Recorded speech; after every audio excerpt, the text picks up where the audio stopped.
A bomber that could drop its payload while practically flying upside down, an aircraft so aerodynamically clean that the legendary Chuck Yeager, the first pilot to break the sound barrier, had a tough time just getting it to land. That was the Boeing B-47 Stratojet. As the United States Air Force's first swept-wing jet bomber, this iconic machine was a paradox. It perfectly blended World War II-era engineering with the sleek, futuristic design of the jet age. However, it was also infamous, earning the nickname the Widowmaker, due to its shockingly high accident rate. It would even star in one of history's most terrifying broken arrow incidents. On March 11, 1958, a B-47 on a deterrence mission accidentally dropped a nuclear bomb on its homeland in South Carolina. Fortunately, the nuclear core wasn't armed. But the story became a chilling reminder of how fragile peace was and the hidden dangers of the very machines built to protect it. In 1943, as World War II raged on, the United States Army Air Forces looked beyond conventional aircraft designs and requested several manufacturers to produce designs for a multi-jet aircraft. This forward-thinking initiative would eventually lead to the creation of the B-47 Stratojet, fundamentally changing bomber design forever. The B-47 Stratojet stands as America's first swept-wing multi-engine bomber, representing a fundamental shift in aircraft design that influenced all subsequent large jet aircraft.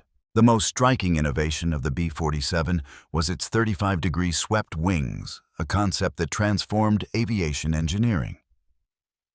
This design breakthrough came directly from German research, discovered at the end of World War II.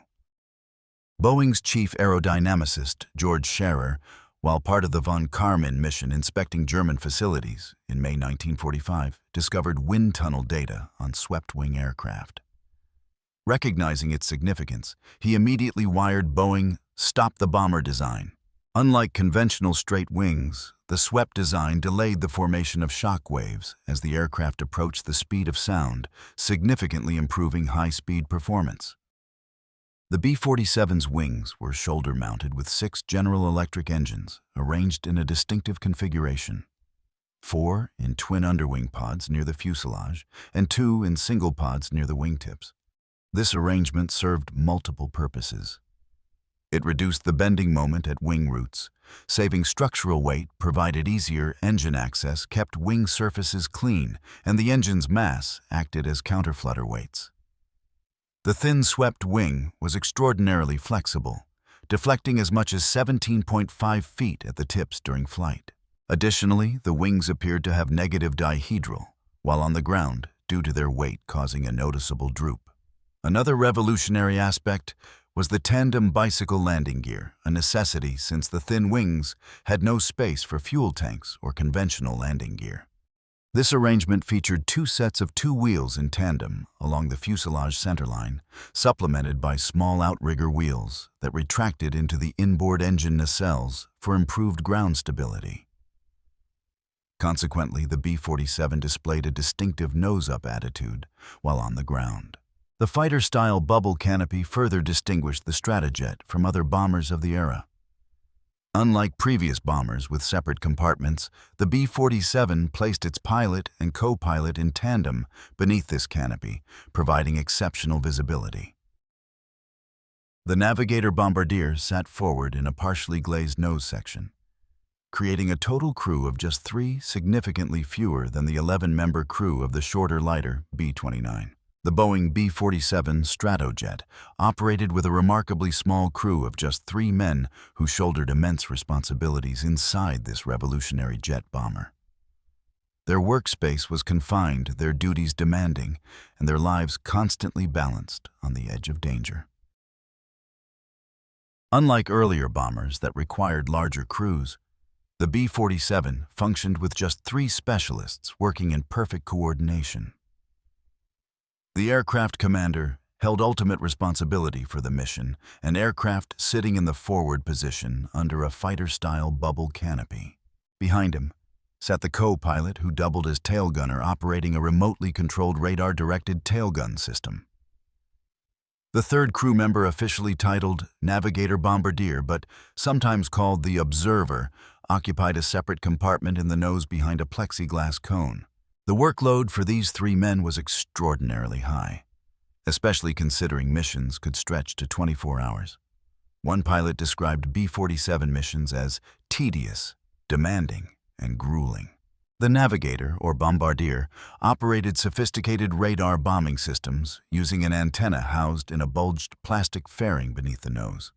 Meanwhile, the co-pilot managed all circuit breakers, controls, and switches regulating hydraulic pressure alternators, generators, and inverters.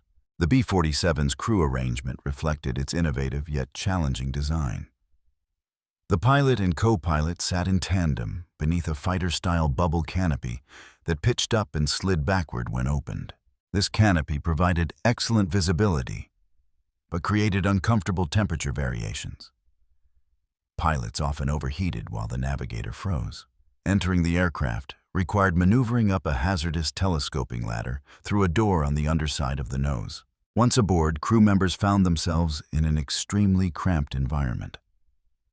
Airmen joked that the B-47 was designed to be flown by a 5-foot ape with 8-foot-long arms. The co-pilot's position featured a unique swiveling ejection seat that could rotate to face rearward for operating the tail guns.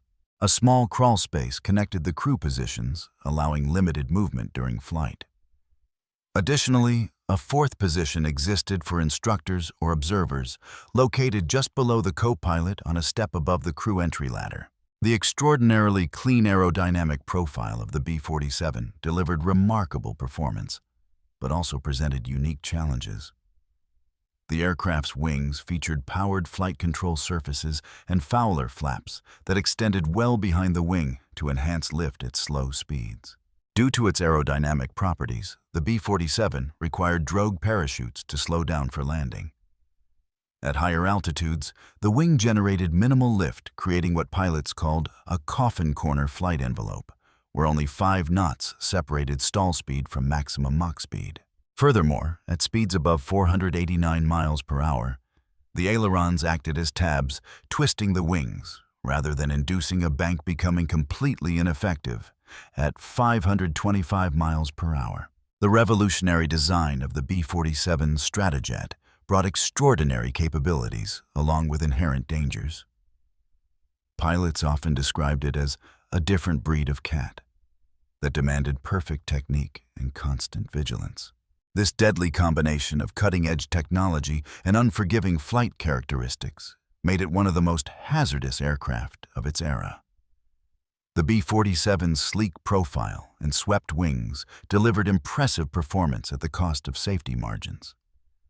Its ultra-thin wing flexed dramatically in flight, up to 17.5 feet at the tip, creating both structural and aerodynamic challenges. This flexibility wasn't merely cosmetic. It fundamentally altered how the aircraft handled at different speeds.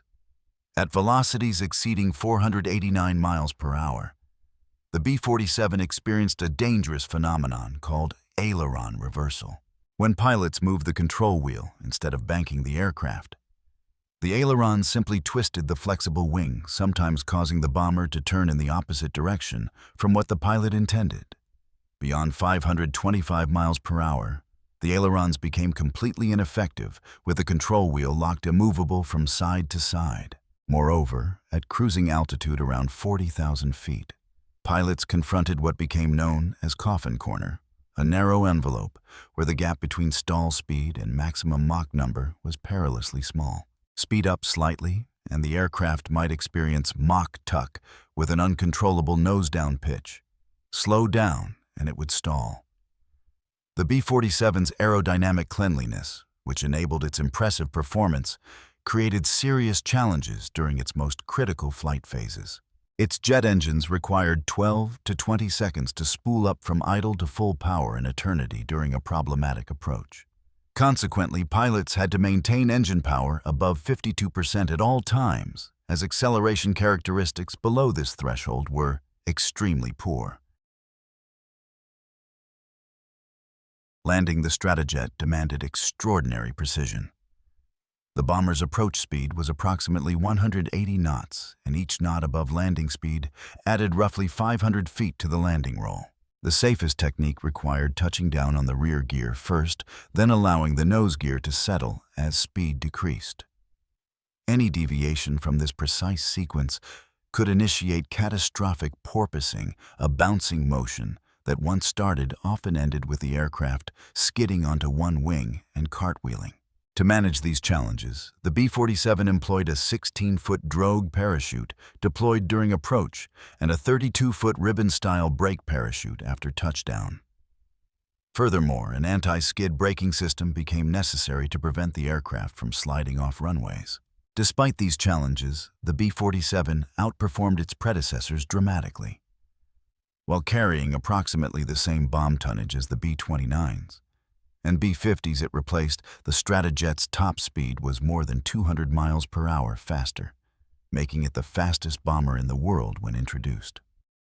On December 17, 1947, Boeing test pilots Robert Robbins and Scott Osler made aviation history as they guided the B-47 Stratojet prototype into the air for its inaugural flight. Taking off from Boeing Field in Seattle, the revolutionary bomber completed a 52-minute journey to Moses Lake Air Force Base in central Washington state. This momentous flight occurred exactly 44 years after the Wright brothers' first successful powered flight in 1903. Initially, Robbins harbored serious doubts about the radical new aircraft. Before takeoff, he reportedly prayed, "Oh God, please help me through the next 2 hours." His apprehension was understandable. The aircraft's design was so unprecedented that experienced aviators simply couldn't predict how it would behave in flight. Upon landing, Robbins acknowledged that his fears had been unfounded. "The best way to tell about the performance of the Stratojet is to say that any good crew could have flown it," he remarked afterward. "Neither Scott Osler nor I deserves any credit for the flight. Rather, the credit should go to the men who carried out these visions on the drafting boards and the factory workers who made the visions a reality." The test flight wasn't entirely trouble-free. The emergency hot wire system was needed to raise the flaps, and engine fire warning indicators falsely illuminated. Nonetheless, Robbins confirmed the aircraft had good flight characteristics. Tragically, co-pilot Scott Osler would later become the first casualty of the B-47 program when a cockpit canopy detached during a subsequent test flight. Flight testing revealed several aerodynamic challenges requiring innovative solutions. Primarily among these was Dutch roll, a tendency for the aircraft to weave in widening S-turns. This unstable motion threatened the bomber's precision and control. Boeing engineers resolved the issue by developing a yaw damper, an automatic control system that applied just enough rudder deflection to counteract the weaving motion. Another critical issue emerged at high speeds. The B-47 would pitch upward unexpectedly due to airflow separation on the outboard wing sections. This potentially catastrophic problem was addressed through the installation of small vanes called vortex generators. These devices controlled airflow over the wings, preventing boundary layer separation and stabilizing the aircraft at high speeds. Legendary test pilot Chuck Yeager, flying a P-80 Shooting Star chase plane, during tests famously radioed Robbins, "I can't keep up with you." Yeager later noted the bomber was so aerodynamically clean that he had difficulty landing on the Edwards Lake bed. Following its successful debut, the B-47 quickly established impressive performance credentials. In February 1949, pilots Russ Schley and Joe Howell shattered transcontinental speed records, flying from Moses Lake to Andrews Air Force Base. Their 2,289-mile journey took just 3 hours and 46 minutes, averaging an unprecedented 607.8 miles per hour. Strategic Air Command rapidly embraced the B-47 Stratojet as the cornerstone of America's nuclear deterrence strategy against the Soviet Union. Between 1951 and 1957, Strategic Air Command's B-47 fleet expanded dramatically from just 12 aircraft to an impressive 285 bombers. Concurrently, the command grew from a single B-47 medium bomb wing to 28 wings each, typically equipped with 45 aircraft. By 1958, the Stratojet reached peak deployment, with 1,367 bombers, organized into 28 wings and 176 B-47 reconnaissance aircraft. This substantial force represented the most powerful bomber fleet in the world at that time. Unlike previous bombers, the B-47 offered fighter-like handling characteristics, with a light touch to the controls enabling precision during critical missions. The bomber's relatively limited range compared to Strategic Air Command's heavy bombers necessitated innovative deployment strategies. Beginning in 1957, Strategic Air Command implemented Operation Reflex Action, positioning nuclear-armed B-47s at forward bases throughout Europe, North Africa, and Asia. These deployments initially lasted 90 days, but were eventually shortened to 3-week rotations, maintaining constant pressure on Soviet defenses while reassuring European allies of American resolve. Though never engaging in direct combat, the B-47 remained on constant war footing. Starting in 1957, Strategic Air Command kept 1/3 of its bomber force on 24-hour ground alert, with crews prepared for immediate takeoff. President Kennedy increased this to 50% following the 1961 Berlin crisis. Every mission flown in Strategic Air Command fulfilled quarterly requirements, with crews typically flying 200 to 250 hours annually. Daily life revolved around 2 primary commitments: alertness and reflex. During alert duty, crews lived in underground bunkers beside the runway in their flight suits, ready to scramble at a moment's notice. Reflex assignments sent crews overseas to bases in England, Spain, North Africa, or Guam for 3-week alert cycles. Flight planning began the day before scheduled missions. Crews meticulously coordinated refueling tanker rendezvous times, low-level entry times, bombing run schedules, and other required activities. Afternoons were dedicated to studying radar film of low-level routes and various targets. On mission day, the process started 2 to 2.5 hours before takeoff. After collecting parachutes from personal equipment, crews proceeded to their aircraft. Pre-flight checks were remarkably efficient. The complete process from cockpit entry to taxi often took just 15 minutes.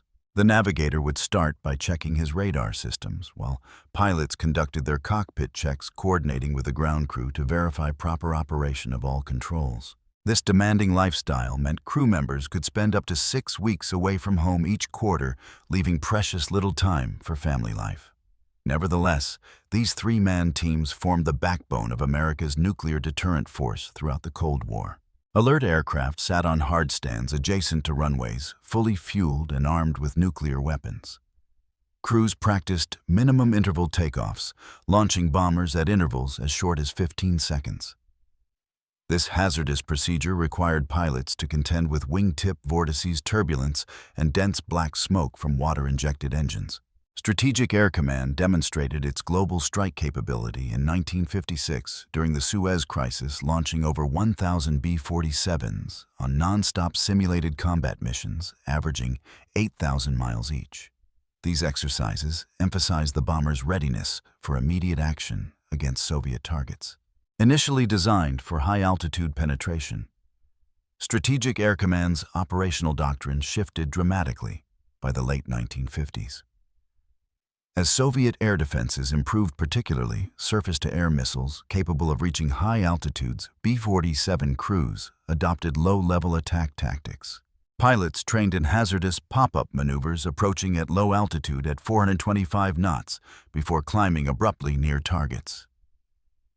Even more extreme was the low-altitude bombing system maneuver, essentially a half-loop with bomb release at the quarter-loop point.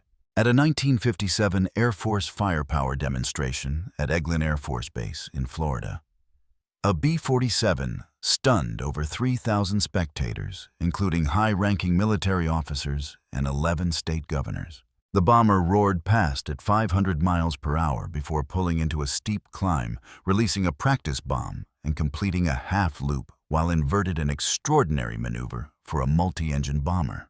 These aggressive tactics took a severe toll on the aircraft. The greatest threat to the B-47 fleet proved to be an invisible enemy metal fatigue. Between March 13 and April 16, 1958, 6 B-47s crashed due to structural failures. 4 of these crashes were directly attributed to structural fatigue, including one aircraft with only 1,265 flight hours. What made this particularly alarming was that the B-47 had passed static structural tests demonstrating it could withstand 150% of its design limit load. Unfortunately, these tests failed to account for cumulative damage from repeated stress cycles. As one report noted, repeated cycles of less than maximum loads, including warping, twisting, and bending motions, might do more damage than the direct application of much larger loads. The situation grew dire after Strategic Air Command began employing the bomber extensively at low altitudes in late 1957. These low-level missions included the structure-wrenching low-altitude bombing system maneuvers, which placed enormous stress on the center wing section. As one account described, when the center wing section snapped, the fuel lines running through it ruptured. The plane exploded almost instantaneously. Behind every cold statistic of B-47 crashes lay human stories of terror heroism and sometimes miraculous survival. These accounts reveal the true cost of America's nuclear deterrent during the early Cold War. On April 10, 1958, a KC-97G tanker crew witnessed horror unfold as they prepared to refuel a B-47 over Lake Erie. The tanker's radar operator established contact with the approaching bomber, guiding it toward rendezvous. At just 1 mile out, communication suddenly cut off. The green radar blip vanished simultaneously. As the crew circled above the fireball, arcing toward the ground, they desperately searched for parachutes. There were none. Investigators later determined the center wing section had snapped from metal fatigue, rupturing fuel lines and causing an instantaneous explosion. The low-altitude bombing system maneuvers pushed the B-47's structural limits beyond breaking point. These toss bombing techniques required pilots to approach targets at extremely low altitudes, then pull into a backward half-loop followed by a half-roll, essentially asking a strategic bomber to perform fighter plane acrobatics. One particularly harrowing incident occurred when an aircraft disintegrated immediately upon entering a low-altitude bombing system maneuver, with the left wing separating first. Records showed this particular B-47 had previously performed 508 Immelmans and 253 rolls before its catastrophic failure.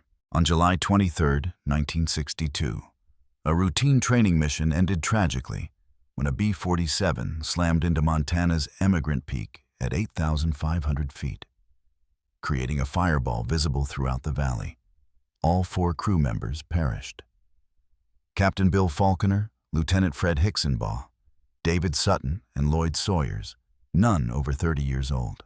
For decades, debris remained scattered across the mountainside, with no formal recognition until Brian Wells, a resident, spearheaded efforts to honor these fallen airmen. In 2020, Congress unanimously passed the B-47 Ridge Designation Act, officially naming the crash site B-47 Ridge and allowing a memorial plaque. Behind the strategic deployment of B-47 Stratojets lay a shadowy world of dangerous reconnaissance missions that often ended in tragedy. The reconnaissance variants of the bomber-designated RB-47s regularly penetrated or skirted Soviet airspace, gathering critical intelligence at tremendous risk. Throughout the Cold War, RB-47s conducted electronic intelligence gathering missions known as ferret flights along Soviet borders. These aircraft routinely probed Soviet airspace, occasionally evading confrontation through speed and evasion.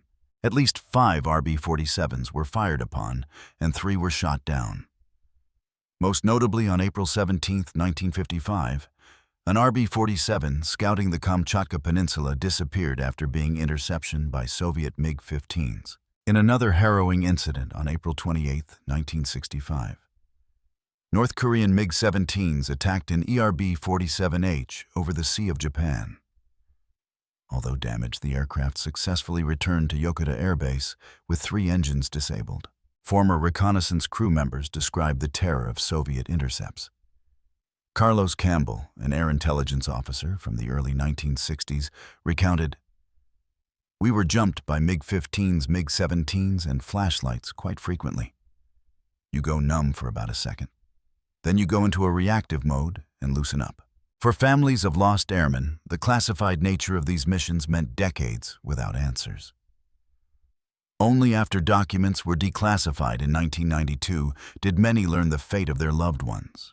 On July 1, 1960, an B-47 reconnaissance aircraft flying over the Barents Sea was shot down by a Soviet MiG-19 fighter piloted by Captain Vasily Polyakov. 4 of the 6 crew members perished. Only co-pilot Captain Freeman, Bruce Olmsted, and navigator Captain John McCone survived. After 6 hours in the freezing Arctic waters, the 2 survivors were rescued by a Soviet trawler. Subsequently, they were transported to Moscow's notorious Lubyanka prison headquarters of the KGB. During 211 days of solitary confinement, both men endured grueling interrogation, but steadfastly refused to divulge sensitive information.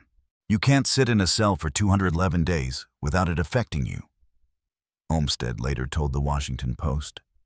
You don't forgive and forget. You forgive and you live with it. Following President Kennedy's inauguration, Soviet Premier Khrushchev released the airmen as a goodwill gesture. For every B-47 crash, families across America received the dreaded notification that forever altered their lives. These personal tragedies extended far beyond military statistics, creating ripples of grief that continue to this day. Few airmen survived B-47 disasters, making their testimonies particularly valuable. First Lieutenant Thomas Smoke narrowly escaped a 1960 crash in Little Rock after parachuting from the burning aircraft. Though injured and burned, he recalled, "I looked up and saw that the plane was in a pretty steep turn to the left. I notified the pilot of the situation, and he attempted to correct it. Shortly after, Smoke heard a thud and was engulfed in flames. Forthwith, his parachute became entangled in a tree in someone's backyard. A local doctor, Guy Ferris, cut him free and provided immediate medical attention. Remarkably, in a 1961 Wisconsin crash that killed 2 crew members, Captains F. Meade and John Hill somehow survived. Throughout the decades following these accidents, families preserved memories of their loved ones. David James Clare II visited March Air Force Base in 2010 wearing his father's aviator badge, the same one his uncle Captain David Clare wore when killed in a 1955 crash. One particularly poignant account came from David Sutton's niece. "My mom's brother was named in this video, and my aunt spoke about him. We never got to see where it happened.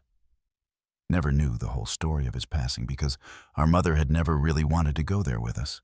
Cindy Bosch, daughter of Lieutenant Rodney Bloomgren, who died in a 1962 Wright Peak crash, visited the site 50 years later, seeking closure. "I think about my father all the time. Crazy stories like, why did the plane go down, what really happened, all that kind of stuff. We'll never know." Subsequently, communities nationwide established memorials honoring these airmen. After years of advocacy led by Brian Wells, Congress passed the B-47 Ridge Designation Act in 2020, officially naming the Emigrant Peak crash site B-47 Ridge. Wells reflected, "I like the thought that Park County and Montana care about their veterans." Similarly, the Comfrey, Minnesota community raised $22,000 for a memorial dedicated in 2013, 50 years after their local crash. Each year, they award scholarships to graduating seniors in memory of the crew. In Wisconsin, another community raised $20,000 to refurbish a memorial honoring 6 airmen who perished in 2 separate crashes. These grassroots efforts ensure that the sacrifices of B-47 crews remain honored, even as their stories fade from public memory. The B-47's basic design characteristics proved fundamentally sound, dominating the aviation industry for decades to come. Boeing directly translated the Stratojet's combination of cylindrical fuselage-swept wings and podded engines into the Model 367-80 prototype. This aircraft, nicknamed Dash 80, served as the foundation for both the 707 passenger airliner and the KC-135 tanker. The formula established by the B-47 appeared in designs from multiple manufacturers, including the Convair 880-990 Douglas DC-8 and even the European Airbus series. Metal fatigue emerged as the bomber's most persistent problem.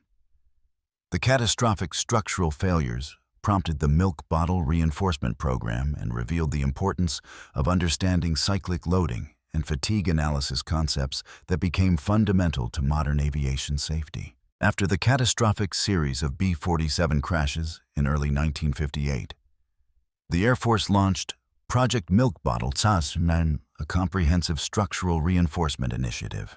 The name is derived from the large milk bottle-shaped pins used to fasten the wings to the fuselage. These critical components had been identified as failure points during investigations of aircraft that broke apart in flight. Initially, Strategic Air Command imposed strict limitations, reducing maximum speed to 357 miles per hour, limiting maneuvers to 1.5 G, prohibiting low-level flying, and restricting aircraft weight to 185,000 pounds with external tanks. Nonetheless, even with these restrictions and reduced flying hours, 22 additional B-47s were lost in 1958 alone. By January 1959, approximately 1,622 aircraft had received the crucial milk bottle reinforcements. The program involved all three contractors, Boeing, Douglas, and Lockheed, alongside Air Materiel Command. Fatigue testing continued thereafter, with aircraft undergoing intensive cyclic testing that revealed additional weak points requiring fixes. The B-47's revolutionary design directly influenced its successor, the iconic B-52 Stratojet, which has remained in service for over 65 years. Both aircraft evolved through numerous design configurations before reaching their final forms. The bicycle landing gear first employed on the B-47 was carried forward on a larger scale on the XB-52. Most importantly, every large jet aircraft today descends from the B-47's groundbreaking configuration. Its swept wings, tail surfaces, and engines suspended in nacelles under the wings established the standard pattern for modern subsonic jets. Both commercial airliners like the Boeing 787 and military aircraft follow this fundamental arrangement. The B-47 experience taught the Air Force valuable lessons about structural integrity. Engineers discovered that repeated cycles of less than maximum loads, including warping, twisting, and bending motions, might do more damage than the direct application of much larger loads. This insight transformed aircraft testing protocols. Operationally, Strategic Air Command vastly improved training and flying safety procedures as the B-47 fleet declined. The harrowing experiences with the Stratojet directly influenced how the Air Force approached crew training, maintenance, and mission planning for the B-52, which quickly became America's principal nuclear bomber. Contrary to expectations, the B-47 saw limited conventional bombing service during the Korean War. As a Strategic Air Command asset designed primarily for nuclear missions, it remained focused on deterrence. The conventional bombing role instead fell to the thoroughly tested B-29. In essence, the B-47's enduring importance extends far beyond its military service. Mike Lombardi, Boeing historian, described it as the second most important airplane in history behind the Wright Flyer. The sleek, streamlined designs of today's aircraft remain a testament to the Stratojet's revolutionary approach to jet aviation. Its retirement coincided with the rapid buildup of ICBMs and SLBMs, marking the transition to a new era of strategic deterrence built upon the hard lessons of the B-47 experience.